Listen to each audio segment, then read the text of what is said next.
Hello everyone. आज की जो क्लास है ये आपकी ईवीएस की क्लास नंबर 1 रहेगी। अगर आप सीटेट जुलाई 2024 के लिए प्रिपेयर कर रहे हैं तो इससे बेस्ट और ऑथेंटिक मटेरियल आपको कहीं पर भी नहीं मिलेगा। तो इसलिए अगर आप चैनल पर न्यू हैं तो चैनल को सब्सक्राइब कर लीजिए, बेल आइकन पर प्रेस कर ऑल नोटिफिकेशन को आप ऑन कर दें ताकि जब भी कोई क्लास अपलोड हो आपके पास सबसे पहले पहुंचे। अगर आपको किसी तरह का कोई डाउट है, कुछ पूछना चाहते हैं तो आप इस कॉन्टैक्ट नंबर पे व्हाट्सएप मैसेज कर सकते हैं। देखिए, आपकी जो क्लास है वो डेली सुबह 9 बजे रहेगी और ये हम ईवीएस की जो क्लासेस है उनको स्टार्ट कर रहे हैं, जिसमें आपको थ्योरी प्लस में पीवाईक्यू दोनों ही आपको प्रोवाइड करवाए जाएंगे। थ्योरी की जो क्लासेस हैं उनकी जो पीपीटी है वो आपको एप्लीकेशन के अंदर प्रोवाइड करवाई जाएगी। एप्लीकेशन का जो फ्री स्टडी मटेरियल है वहाँ पे आपको ये पीपीटी प्रोवाइड की जाएगी, जहाँ पे आप इस थ्योरी को बार बार रिवाइज कर पाएंगे। सुबह डेली आपकी 9 बजे क्लास रहेगी, तो क्लास को आप बिल्कुल भी स्किप मत कीजिएगा। कहाँ से आपके क्वेश्चंस बनते हैं, किस तरह से उनको क्लियर करना है, इसकी एक वीडियो मैं ऑलरेडी अपलोड कर चुका हूँ। आप प्लेलिस्ट में जाइएगा, वहाँ पे आपको सीटेट जुलाई 2024 के नाम से और ब्रैकेट में लिखा होगा ईवीएस क्लासेस, तो आप उस प्लेलिस्ट को देखिएगा। वहाँ पे जो भी क्लासेस होंगी ईवीएस से रिलेटेड, चाहे थ्योरी हो चाहे पीवाईक्यू हो, वो आपको वहाँ पे प्रोवाइड करवाया जाएगा। ठीक है, तो आप उस प्लेलिस्ट को सेव कर लीजिएगा और वहाँ से डेली क्लासेस को आप आराम से देख सकते हैं। और डेली सुबह 9 बजे आपकी क्लास अपलोड होगी, जिसको आप बिल्कुल भी स्किप ना करें। तो चलिए स्टार्ट करते हैं आज के सेशन को। ये आपकी एनसीईआरटी ईवीएस की थ्योरी क्लास है, थ्योरी क्लास नंबर 1 और ये आपकी कंप्लीटली एनसीईआरटी बेस्ड होगी। तो चलिए स्टार्ट करते हैं। देखिए, एनसीएफ 2005 जो है ये आपके सीटेट के लिए मोस्ट इंपोर्टेंट टॉपिक है। इसको हम साइकोलॉजी के अंदर कवर करेंगे। तो एनसीएफ 2005 कहता है कि बच्चे, यानी कि यहां पर हम ये पढ़ने वाले हैं कि एनसीएफ 2005 ने ईवीएस के बारे में क्या कहा है। हम सिर्फ और सिर्फ उतना ही देखेंगे, बाकी जो एनसीएफ है उसको डिटेल से हम जो साइकोलॉजी की क्लासेस होंगी ना उसके अंदर देखेंगे हम। ठीक है, तो एनसीएफ 2005 कहता है कि बच्चे अपने परिवेश को समग्र रूप में देखते हैं। मोस्ट इंपोर्टेंट लाइन है, आपको याद रखनी है कि जो बच्चे हैं वो अपने परिवेश को समग्र रूप में देखते हैं। समग्र रूप में देखने का मतलब हो गया इंटीग्रेटेड तरीके से। अब इसका मतलब क्या है? इसका मतलब ये है कि बच्चे है ना चीजों के बीच में डिफरेंस नहीं कर पाते। वो कंप्लीट एनवायरनमेंट को, कंप्लीट पर्यावरण को एक तरीके से ही देखते हैं। ठीक है, वो भागों में नहीं तोड़ते तथा इससे जुड़े किसी भी विषय को विज्ञान तथा सामाजिक अध्ययन के रूप में नहीं देखते हैं। और ये क्वेश्चन आपका सीटेट में पूछा जा चुका है और ये मोस्ट इंपोर्टेंट क्वेश्चन है। और आपसे यही पूछा गया था कि जो बच्चे होते हैं ना वो किसी भी विषय को किस रूप में नहीं देखते हैं। तो आपका आंसर आएगा विज्ञान तथा सामाजिक अध्ययन के रूप में नहीं देखते, यानी कि वो डिवाइड नहीं करते कि ये टॉपिक आपका विज्ञान का है या ये टॉपिक आपका सामाजिक अध्ययन का है। वो सभी टॉपिक्स को, सभी सब्जेक्ट को एक समग्र रूप में देखते हैं। क्यों? क्योंकि वो कंप्लीट पर्यावरण को एक समग्र रूप में इंटीग्रेटेड तरीके से ही देखते हुए चलते हैं। वो चीजों के अंदर डिफरेंस नहीं कर पाते हैं। उनकी जो एज है वो इतनी छोटी है कि वो उसमें डिफरेंस कर ही नहीं पाएंगे। ठीक है, आप समझ गए होंगे। आगे बढ़ते हैं। इसलिए ध्यान रखना जाना चाहिए कि बच्चों के परिवेश को, प्राकृतिक और सामाजिक घटकों को समग्र रूप में प्रयुक्त किया जाए। अब ये बात कही गई है टीचर के बारे में कि टीचर को भी इस तरीके से अपने सब्जेक्ट को पढ़ाना चाहिए कि वो बच्चों को समग्र रूप में उस सब्जेक्ट की वैल्यू को समझा सके, उसको तोड़ के ना पढ़ाए। तो बच्चों के परिवेश को, प्राकृतिक और सामाजिक घटकों को समग्र रूप में प्रस्तुत किया जाए। इस बात को आप याद रखिएगा। आगे बढ़ते हैं। इसलिए पर्यावरण अध्ययन ईवीएस के पाठ्यक्रम में भी ऐसे ही उप विषय यानी कि थीम को शामिल किया गया है जो बच्चे के जीवन से बहुत ही क्या हो, बहुत ही करीब से जुड़ी हुई हो। कुछ थीमों में बांटा गया है। तो कितने थीम लिए हैं? आपकी 6 थीम ली गई है। उन 6 थीम के बारे में हम आगे अब पढ़ेंगे क्लास के अंदर। ठीक है, आगे बढ़ते हैं। देखिए, मैंने अभी जस्ट थीम की बात की थी, तो हमने बताया कि जो ईवीएस है ना उसको बच्चे समग्र रूप में देखते हैं। तो पर्यावरण अध्ययन जो ईवीएस का पाठ्यक्रम है, सिलेबस है, उसको 6 थीम के अंदर बांटा गया है। और ये जो 6 थीम है ना ये बच्चे के साथ बहुत ही करीब से जुड़ी हुई है। ये चीज भी हमने पढ़ी है। तो कौन कौन सी देखिए आप। सबसे पहला आपका परिवार एवं मित्र, यानी कि फैमिली एंड फ्रेंड्स। अब आप खुद बताइए, जो एक बच्चा है उसका जन्म कहां पे होता है? परिवार में। बोलते हैं ना जो बच्चे का पहला स्कूल है क्या है? उसकी फैमिली है। और उसके बाद उसके जो मित्र हैं वो भी उसके साथ होते हैं, यानी कि फैमिली और फ्रेंड्स। ये पहली थीम है क्योंकि दोनों बच्चों के बहुत ही करीबी से जुड़े हुए होते हैं। पहले वो अपने परिवार की बात मानता है और उसके बाद सेकंड नंबर पर अपने मित्रों की सबसे ज्यादा बात मानता है वो। तो दोनों उसके एकदम करीब हैं। उसके बाद देखिए भोजन, भाई हर किसी को किसकी जरूरत है? भोजन की जरूरत होती है अपना जीवन यापन करने के लिए। थर्ड नंबर पे आपका पानी है। उसके बाद आपका आवास यानी कि रहने के लिए जगह, आपको शेल्टर चाहिए जहां पे आप रह सकें। तो आपके 4 थीम हो गई है। आगे बढ़ते हैं। यात्रा यानी कि ट्रेवल, एक जगह से दूसरी जगह जाने के लिए क्या करते हैं आप? यात्रा करते हैं, ट्रेवल करते हैं। और उसके बाद है आपकी हम चीजें कैसे बनाते हैं, things we make and do. ये चीज आप याद रखिएगा। तो ईवीएस का जो सिलेबस है उसको 6 थीम के अंदर बांटा गया है और इनसे रिलेटेड जो क्वेश्चंस हैं वो भी आपके पूछे जा चुके हैं। तो ये चीजें भी आपको याद रखनी है, ठीक है। आगे बढ़ते हैं। और देखिए मैं आपको ये भी बता देता हूं कि यहां से आपके 2 से 3 बार क्वेश्चन पूछे जा चुके हैं। और क्वेश्चन पता क्या पूछा गया है कि निम्नलिखित में से कौन सी उप थीम है यानी कि उप विषय है। ये आपके क्या है, देखिए 6 उप विषय है ये। तो 6 थीम जो बांटी गई ना, थीम को यहाँ पे उप विषय बताया गया है। तो निम्नलिखित में से कौन सा उप विषय है, कौन सा आपका विषय है, इस तरह से आपके ये क्वेश्चन पूछे जा चुके हैं, याद रखिएगा आप। आगे बढ़ते हैं। विषय वस्तु यानी कि जो कंटेंट है वो बाल केंद्रित रखी गई है। और हमने ईवीएस के अंदर, साइकोलॉजी के अंदर हमने पढ़ा भी है कि जो आपका सब्जेक्ट है, जो आपके पाठ्यक्रम है, जो आपका कंटेंट है, विषय वस्तु है, कैसी होनी चाहिए? आपकी चाइल्ड सेंटर्ड होनी चाहिए। क्योंकि लास्ट में जो बच्चा है वही तो हमारे लिए इंपॉर्टेंट है, उसी को तो हम पढ़ाना चाहते हैं ना। तो जो कंटेंट होगा वो बच्चे के अनुसार होगा। अब बच्चे के अनुसार मतलब बच्चे की आयु के अनुसार, बच्चे की एज के अकॉर्डिंग, उसका जो माइंड डेवलप हुआ है उस माइंड के अकॉर्डिंग। तो उस तरह से आपका कंटेंट होना चाहिए। जैसे मैं आपको एग्जांपल से समझाता हूं। भाई एक बच्चा है 5th क्लास में, अब आप ऐसा थोड़ी ना कर सकते हो उसको आप 8th क्लास का सिलेबस पढ़ा दोगे, है ना? क्यों? क्योंकि बच्चे की एज के अकॉर्डिंग होना चाहिए। बच्चे के जो माइंड है बच्चे के दिमाग के अनुसार, जो बच्चे का दिमाग है कितना डेवलप हुआ है उसके अकॉर्डिंग आपका कंटेंट होना चाहिए, याद रखिएगा। जिससे कि बच्चों को स्वयं खोजकर पता करने के क्या मिले, अवसर मिले। भाई बच्चे के लेवल के अनुसार चीजें होंगी तभी तो वो खोज पाएगा चीजों को।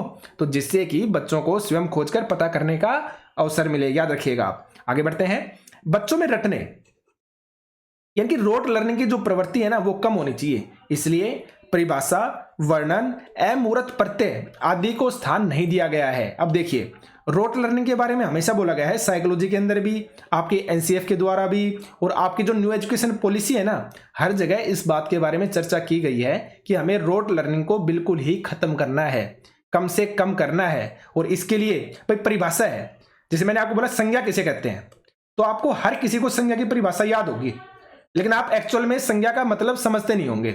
तो जो संज्ञा है ना, संज्ञा का मतलब क्या है, संज्ञा की परिभाषा क्या है।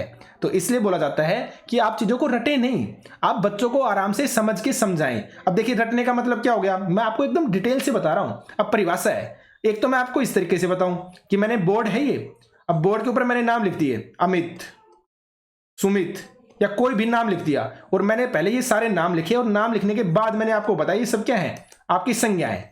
और एक मैंने आपको डायरेक्ट सीधा रटवा दिया कि किसी वस्तु का नाम, व्यक्ति, स्थान आदि को हम संज्ञा कहते हैं, और आपने रट भी लिया। तो इसलिए बोला गया है जैसे जो परिभाषाएं होती है ना, उनको वर्णन करने वाली चीजें अमूर्त प्रत्यय यानी कि जो आपको दिखाई ना दें, ऐसी चीजों को स्थान नहीं दिया गया, क्योंकि इससे जो रटने की प्रवृत्ति है ना वो आपकी बढ़ती है। ठीक है, आगे बढ़ते हैं। आप समझ गए होंगे हमारा उद्देश्य होना चाहिए कि बच्चों को मौका दिया जाए जिससे वे अपने विचार प्रकट करें, उत्सुकता को बढ़ा सकें, करके सीखें, प्रश्न करें तथा प्रयोग करें। ये चीजें सभी आपकी उद्देश्य के अंदर शामिल होनी चाहिए। इन चीजों को आपको याद रखना है। ठीक है, आगे बढ़ते हैं। बच्चों में कुछ बातों के प्रति संवेदनशीलता विकसित करने के लिए किस्से कहानियों का प्रयोग महत्वपूर्ण माना गया है। अब देखिए कितना मोस्ट इंपोर्टेंट है कि बच्चों के प्रति संवेदनशीलता बढ़ सके बच्चों के अंदर, यानी कि वो इमोशनल चीजों को भी समझें, उनसे जुड़ें। तो ये सब चीजें अगर आपको बच्चों में विकसित करनी है ना, तो इनको विकसित करने के लिए जो किस्से कहानियां होते हैं ना उनको महत्वपूर्ण माना गया है, क्योंकि बच्चे कहानी के पात्रों से अपने आप को अच्छे से जोड़ पाते हैं। भाई छोटे बच्चे होते हैं, उनको क्या करना पसंद है, कहानियां सुनना पसंद होता है ना। क्यों? क्योंकि उस कहानी से वो अपने आप को जोड़ लेते हैं, उस कंडीशन में वो खुद को समझने लगते हैं। तो इससे क्या होगा, उनमें जो इमोशंस हैं वो जागो होंगे, वो जागृत होंगे इमोशंस। ठीक है, तो इसलिए ये बात बोली गई है। आगे बढ़ते हैं। औपचारिक भाषा का प्रयोग न करके बच्चों की आम बोलचाल की भाषा का प्रयोग करना चाहिए। अब इस लाइन देखिए कितनी मोस्ट इंपोर्टेंट लाइन है। अब यहां पे देखिए आम बोलचाल की भाषा क्या है, आपकी जो लोकल लैंग्वेज है जिसमें आप बात करते हैं अपने घर के अंदर। तो एक आम जो बोलचाल की भाषा है ना उसका यूज करना चाहिए। क्यों? ताकि बच्चा चीजों को समझ सके, और औपचारिक भाषा का प्रयोग नहीं करना। अब ये औपचारिक भाषा क्या होती है? औपचारिक भाषा का मतलब ये होता है, औपचारिक का मतलब होता है जब किसी चीज को आप किसी रूल के अनुसार, किसी नियम के अनुसार पढ़ाते हैं। जैसे आप क्लास के अंदर बैठे हैं और क्लास में आपको इंग्लिश पढ़ाई जा रही है, तो टीचर क्या कर रहा है? आपको इंग्लिश की डेफिनेशन लिखवा रहा है, इंग्लिश में कितने वोवल्स होते हैं उनको वो लिख के बता रहा है, आपको समझा रहा है। यानी कि आप क्लास के अंदर बैठे हुए और एक एक चीज को रूल के अकॉर्डिंग पढ़ रहे हो, इसको बोला जाता है औपचारिक, यानी कि एक नियम के तहत पढ़ना। तो यहां पर बताया गया है कि औपचारिक भाषा का प्रयोग न करके बच्चों की आम बोलचाल की जो भाषा होती है ना, हमें उसका प्रयोग करना चाहिए। आप समझ गए होंगे। आगे देखते हैं। ज्ञान सर्जन के लिए बच्चों का क्रियाशील होना जरूरी है। क्रियाशील का मतलब होता है एक्टिव। अगर आप बच्चे के अंदर ज्ञान का सृजन करना चाहते हैं ना, तो बच्चे को करना पड़ेगा एक्टिव। आप बच्चे को निष्क्रिय नहीं रख सकते हो। तो ये आपकी मोस्ट इंपोर्टेंट बातें हैं। आगे बढ़ते हैं। आप समझ गए होंगे। ईवीएस की पढ़ाई को कक्षा की 4 दीवारी के बाहर से जोड़ना चाहिए। भाई सीधा और सिंपल सा है। आप एक बात बताइए मुझे, आप कक्षा के अंदर कोई भी चीज पढ़ते हैं, ठीक है, और एक आप अपनी रियल लाइफ में जीते हैं, अपने घर के अंदर रहते हैं, अपने लोगों के बीच में रहते हैं, तब आप किसी चीज का अनुभव करते हैं। तो एक्चुअल में क्या होता है ना, घर में यहां पर यह बताया गया है कि स्कूल के अंदर आपको जो भी चीज पढ़ाई जाए ना, वो आपके घर की समस्या से संबंधित होनी चाहिए, उससे कनेक्ट होनी चाहिए। इससे क्या होगा? इससे बच्चे ज्यादा आसानी से चीजों को सीख पाएंगे। भाई नॉर्मल सी बात है, घर के अंदर बच्चे के साथ कोई समस्या है और उसी समस्या का जिक्र टीचर अगर स्कूल में करता है तो बच्चा उससे कनेक्ट हो जाएगा। अब यार ये चीज, ये जो समस्या है ना, ये तो मुझे घर पे भी होती है, ये चीज तो मुझे वहां पे भी समझ में नहीं आती। तो अगर हम उस सब्जेक्ट को या उस विषय को कक्षा के अंदर डिस्कस करते हैं ना, जो बच्चे की बाहरी जीवन से जुड़ा होता है, तो बच्चे उसे ज्यादा आसानी से सीख पाते हैं। यहां पर यही चीज आपको बताई जाने की कोशिश की गई है। ठीक है, आगे बढ़ते हैं। बच्चों के स्थानीय ज्ञान को विद्यालय के ज्ञान से जोड़ना चाहिए। अब सीधा और सिंपल सा है, बाहर की दीवारी को अंदर से जोड़ना और अंदर की बातों को बाहर से जोड़ना। तो यहां पे बताया गया है जो बच्चे का स्थायी ज्ञान है ना, उसको आप विद्यालय के ज्ञान से जोड़ दीजिए। इससे बच्चा ज्यादा आसानी से और ज्यादा गति से चीजों को सीख पाएगा। आप याद रखिएगा। आगे बढ़ते हैं। क्रियाओं व प्रश्नों को पाठ के अंत में न देखकर उन्हें पाठ का ही हिस्सा बनाना चाहिए। आपने देखा होगा एनसीईआरटी के अंदर, अगर आपने एनसीईआरटी की बुक्स पढ़ी है ना, तो उसमें आपने देखा होगा कोई टॉपिक दे रखा है और कोई टॉपिक मान लो वो लोकतंत्र के बारे में है, आप ये मान के चलिए। तो लोकतंत्र के बारे में यहां पर पूरी डिटेल होगी और उसके जस्ट साइड में आपको बुजो और पहेली 2 कैरेक्टर मिलेंगे। बुजो और पहली कैरेक्टर के माध्यम से आपसे कुछ क्वेश्चन पूछे जाएंगे साथ ही साथ। ऐसा नहीं कि भाई पूरा पाठ हो गया और पाठ के लास्ट में आपसे क्वेश्चन किए जा रहे हैं, नहीं। आपके पास कोई टॉपिक होगा और टॉपिक के जस्ट नीचे या साइड में आपको बुजो या पहेली के नाम से कुछ क्वेश्चंस मिल जाएंगे कि अगर लोकतंत्र में ऐसा नहीं होता तो क्या होता, अगर ऐसा कर दिया जाए तो क्या होगा। यानी कि जैसे ही टॉपिक खत्म हुआ उसके जस्ट साइड में ही साथ के साथ, तो वहां पर यही बात बताई गई है यहाँ पे कि क्रियाओं व प्रश्नों को पाठ के अंत में न देखकर उन्हें पाठ का ही हिस्सा बनाना चाहिए, ताकि at a time at a situation बच्चे उस चीज को समझ सकें। आप समझ गए होंगे। ठीक है, आगे बढ़ते हैं। पाठ्य पुस्तक ही सीखने का एकमात्र स्रोत नहीं है। देखिए कितनी मोस्ट इंपोर्टेंट चीज है और आपके सीटेट में पता नहीं कितनी बार ये स्टेटमेंट के रूप में आ चुकी है। अब एक बात बताइए, जो बच्चा स्कूल नहीं जाता या जो व्यक्ति कभी स्कूल नहीं गए, क्या वो लाइफ में सक्सेस नहीं है? क्या वो लाइफ में कुछ अच्छा नहीं कर रहे हैं? उनका खुद का बिजनेस होगा या और भी फील्ड होंगे जहां पे वो बहुत अच्छा कर रहे हैं। तो आपको क्या लगता है सिर्फ और सिर्फ जो पाठ्य पुस्तकें होती हैं उनसे ही हमें कुछ सीखने को मिलता है? क्या किताबों से ही सीखते हैं? भाई किताबों के अलावा जो आपके प्रैक्टिकल लाइफ है उनसे भी तो आप चीजों को सीखते हैं ना। तो यहाँ पे आपकी वही बात बताई गई है कि पाठ्य पुस्तक ही सीखने का एकमात्र, यानी केवल और केवल पाठ्य पुस्तक ही स्रोत नहीं है सीखने का। इसलिए बच्चों को शिक्षक और पाठ्य पुस्तक के अलावा अन्य स्रोतों जैसे परिवार के सदस्य, समुदाय के लोग, समाचार पत्र एवं पुस्तकों की भी मदद लेनी चाहिए। यानी कि इसके अलावा मित्र हो गए, आपका समाज हो गया, हर किसी से हमें कुछ ना कुछ सीखने को मिलता है। सिर्फ और सिर्फ पाठ्य पुस्तक से ही हम नहीं सीखते। यह बात आपको यहाँ पे बताई गई है। आगे बढ़ते हैं। बच्चों को अपने से बड़ों की मदद लेने के लिए प्रोत्साहित किया जाना चाहिए। इससे अभिभावक और समाज का विद्यालय से तो जुड़ा होगा ही, साथ में योगदान भी बढ़ेगा। अब यहाँ पे कहने का मतलब क्या है? भाई बच्चे अपने घर पे गए और घर पे जाकर बच्चे क्या कर रहे हैं? होमवर्क कर रहे हैं। तो अगर उन्हें कोई चीज समझ में नहीं आती है तो क्या करें? अपने माता पिता से पूछिए आप। तो आपके माता पिता हेल्प करेंगे तो उन्हें यह पता चलेगा कि आजकल हमारा जो बच्चा है ना वो स्कूल के अंदर कौन सा टॉपिक पढ़ रहा है। और अगर माता पिता को कोई गलती लगी या उन्हें लगा कि ये सजेशंस हमें टीचर को देने चाहिए, तो माता पिता क्या करेगा? स्कूल में जब पेरेंट्स मीटिंग होगी या कभी भी जब स्कूल में आएगा तो वो टीचर को सजेशन देगा। तो इससे क्या होगा भाई, जो माता पिता हैं उनका जुड़ाव हुआ ना विद्यालय के साथ, और साथ में जो बच्चा है उसका योगदान भी हो गया। भाई बच्चे की पढ़ाई के अंदर माता पिता ने क्या दिया, योगदान भी दिया, तो आपकी सारी कंडीशन पूरी हो गई।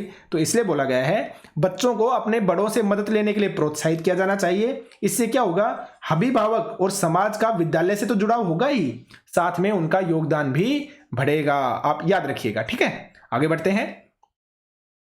बच्चों को पढ़ाते समय चित्रों का प्रयोग करना चाहिए। चित्र ऐसे होने चाहिए जो लिखित वस्तु को प्रतिबिंबित करें, यानी कि चित्र देखते ही समझ आ जाना चाहिए कि क्या कहा गया है। अब देखिए, मैंने आपके सामने दो पेंटिंग बनाई है, मान लीजिए। एक तो ये मान लीजिए आप, जिसमें कंप्लीटली आपका अंधेरा है, ठीक है, और यहां पे मैंने क्या बना दिया, एक लैंप सा बना दिया, एक दीवा बना दिया जिससे क्या जल रही है, आपकी आग लगी हुई है, ठीक है। हमने एक दिया जला रखा है जिससे रोशनी हो रही है, और एक दिन का समय है, बिल्कुल एकदम कंप्लीटली आपका व्हाइट। तो मैं दो ये डायग्राम है ये बच्चों को दिखाता हूं, तो बच्चे अपने आप समझ जाएंगे कि ये क्या है, ये रात का समय है और यहाँ पे क्या जल रहा है, आपका एक दिया जला हुआ है, और बच्चे इसको देखेंगे समझ जाएंगे तो दिन का समय है, सारे चारों तरफ उजाला ही उजाला है। तो ऐसा बोला गया है कि जो चित्र जो डायग्राम आप बच्चों को दिखाएं ना, वो इस तरीके का दिखाइए कि आपको एक्सप्लेन करने की जरूरत ही ना पड़े। बच्चा उस चित्र को देखे और खुद से समझ जाए कि रात का समय है और यहाँ पे दिया जलाया गया है रात के अंधेरे को खत्म करने के लिए, और ये क्या है, आपका दिन का समय है। तो इसलिए आपको यहाँ पर यह बात बताई गई है कि बच्चों को पढ़ाते समय चित्रों का प्रयोग करना चाहिए। चित्र ऐसे होने चाहिए जो लिखित वस्तु को प्रतिबिंबित करे, यानी कि जो आप समझाना चाह रहे हैं, जो आपको लिखना है ना, आपको लिखने की बजाय चित्र देख के ही बच्चे समझ जाएं कि इसके अंदर ये बताने की कोशिश की गई है। जैसे आप ये देखिए भाई, मैंने दो डायग्राम और बना दिए, एक मैंने गुस्से वाले व्यक्ति का बनाया और एक मैंने हंसमुख वाले व्यक्ति का बनाया। तो नॉर्मल सी बात है, बच्चा है वो हंसमुख वाले व्यक्ति को आराम से पहचान लेगा कि ये हंसमुख है, और अगर मैंने यहां पे बना दिया कोई गुस्से वाला व्यक्ति का, तो बच्चा समझ जाएगा ये है ना, ये गुस्से वाला व्यक्ति है। तो कहने का मतलब यही हुआ कि जो भी बच्चे को आप चित्र दिखा रहे हैं ना, वो इस तरीके का दिखाइए कि आपको एक्सप्लेन करने की जरूरत ना पड़े, बच्चा उस चित्र को देखे और खुद से समझ जाए कि चित्र में क्या बताया गया है, क्या बताने की कोशिश की जा रही है। आप समझ गए होंगे। आगे बढ़ते हैं। बच्चों को समूह में कार्य करवाना चाहिए, इससे बच्चे एक दूसरे से बहुत कुछ सीखते हैं, उनकी मिलकर कार्य करने की जो क्षमता है वो भी बढ़ती है। अब देखिए, समूह में कार्य, भाई एक्चुअल में क्या होता है ना, हम जब समाज में रहते हैं तो ऐसा तो नहीं है ना कि समाज में व्यक्ति अकेला रहता है, उसे लोगों के साथ मिलकर काम भी करना होता है। जैसे वो किसी कंपनी में काम करने के लिए जा रहा है, तो सीधा और सिंपल सा है, बाकी लोग भी वहां पे मिलेंगे तो उनके साथ मिलके वो काम करेगा, उनके साथ वो खाना भी खाएगा, यानी कि दिन की जितनी भी क्रियाएं होंगी ना वो उनके साथ करता है ना।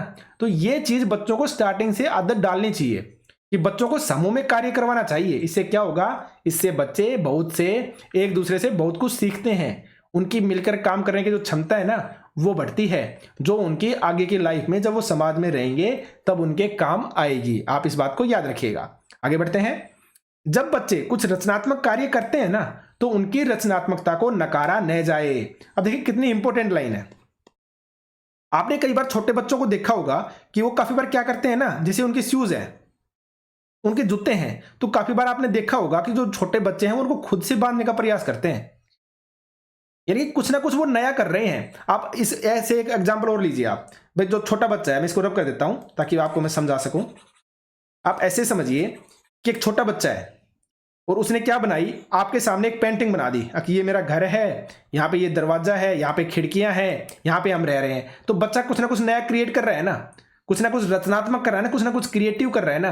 तो हमें बच्चे की जो रचनात्मकता है ना उसको हमेशा बढ़ावा देना चाहिए। आप इस डायग्राम को जब देखेंगे ना, पेरेंट्स देखेंगे या टीचर देखेंगे, तो आप उनसे कहिए कि हाँ बहुत अच्छा बनाया है, आप इससे भी अच्छा और भी बना सकते हो। तो आप लगातार ट्राई करते रहिए, यानी कि उसकी रचनात्मकता को आप नकारे नहीं कि ये खराब बना है, तुझसे ये काम नहीं होगा, तुझे काम करना बंद कर देना चाहिए। हमें इस तरह की कोई भी बात नहीं बोलनी है। उसकी रचनात्मकता को क्या करना है, बढ़ावा देना है, बढ़ाना है, आगे करना है, ठीक है, उसकी तारीफ करनी है, ठीक है। आप समझ गए होंगे। आगे बढ़ते हैं।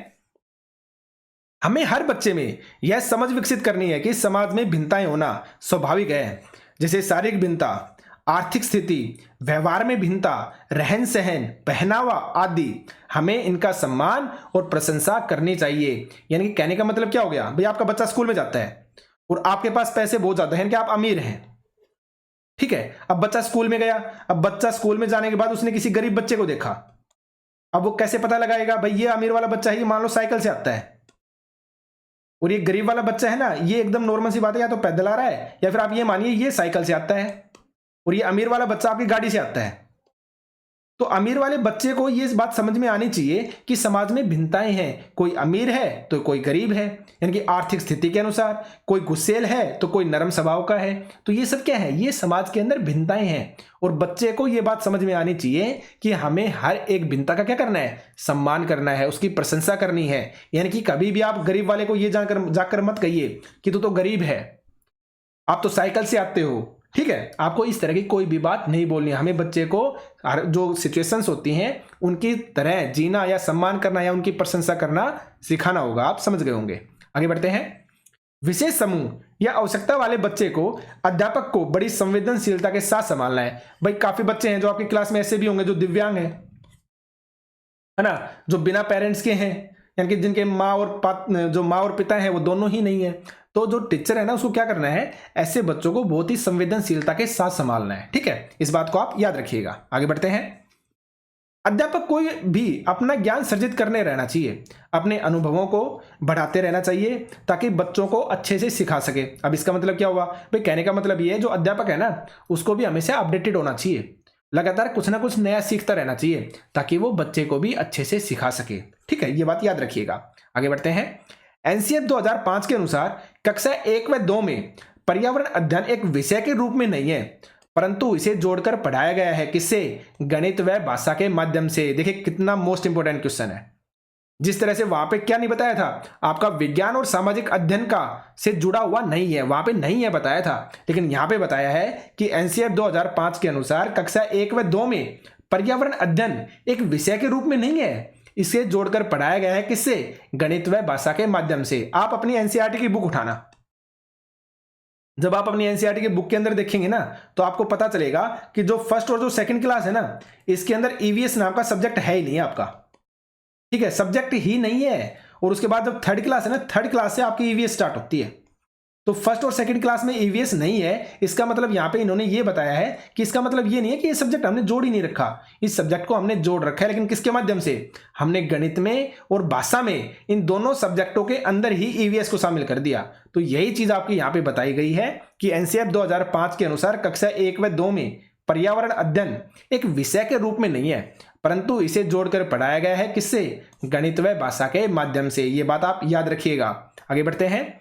एनसीईआरटी द्वारा अध्यापकों के लिए जारी की गई पुस्तक जिसमें वे ईवीएस को गणित व भाषा से जोड़कर पढ़ा सकें, शामिल की गई है। अब वो कौन सी बुक है? EVS skill through language and mathematics in early grades, ये आपकी बुक का नाम है, ठीक है। क्या नाम बुक का? EVS skill through language and mathematics in early grades, ये आपकी बुक का नाम है, ठीक है। आप ये बात समझ गए होंगे।